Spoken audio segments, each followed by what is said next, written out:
Hi, Year 4, and welcome back to the Person Controller. Chapter 9 is called The Package. So, hopefully, Ellie's going to get her controller in the post today. Ellie was still fretting on the way home, all the way to their front door. But why didn't we have to pay for it? How's it going to get here? When is it going to get here? Ellie? The door opened. Janine was standing there with Margaret Scratcher in one hand and in the other a package. "What's this?" she said. "I don't know," said Ellie, going into the house. "It's a package, Ellie, something you've obviously bought off the internet. How many times must I tell you I don't want you buying stuff online without asking us?" Ellie frowned. "I haven't actually bought anything off the internet." "Well, it's addressed to Ellie Stone." "Hang on, Mum," said Fred, picking up some ripped open cardboard. "It's addressed to you." "No, that was something else that arrived at the same time, which I did order. That," she pointed to a small pile of mail.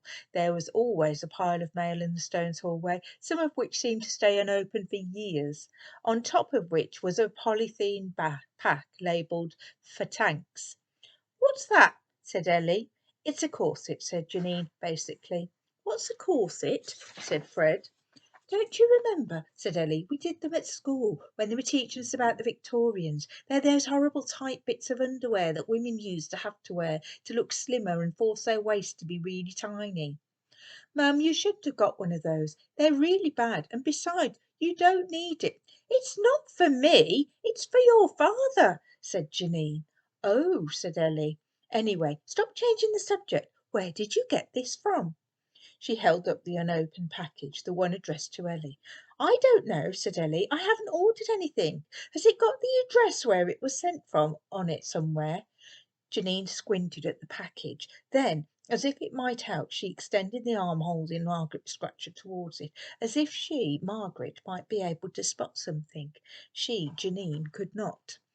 "No, that's odd. There's no other writing on it. Anyway, Mum, can I have it?" Janine looked uncertain, but suddenly Margaret Scratcher made her move. Janine Stone was always day and night holding Margaret Scratcher. Ellie and Fred would sometimes wonder how the cat ever went for a wee or a poo, since apart from when feeding, their mother always seemed to have her lying across her left arm. What wasn't clear was how Margaret felt about it. Well, it was sometimes clear. Sometimes Margaret would clearly think, "What am I doing, constantly hanging on this woman's arm?" and make a bolt for it, up Janine's arm and round the back of her head.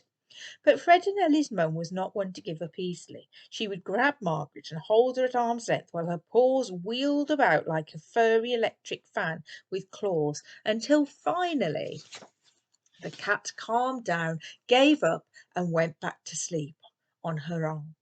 This is exactly what had just happened. There was a lot of yowling and Janine shouting, "Margaret, Margaret, Margaret," higher and higher each time, and then she dropped the package. It was Fred who caught it, but Ellie who said, "Great, let's go to the playroom." So finally they have the package. Well, really looking forward to next chapter to finding out what the person controller is all about, because it doesn't sound like it's going to be any ordinary controller, does it?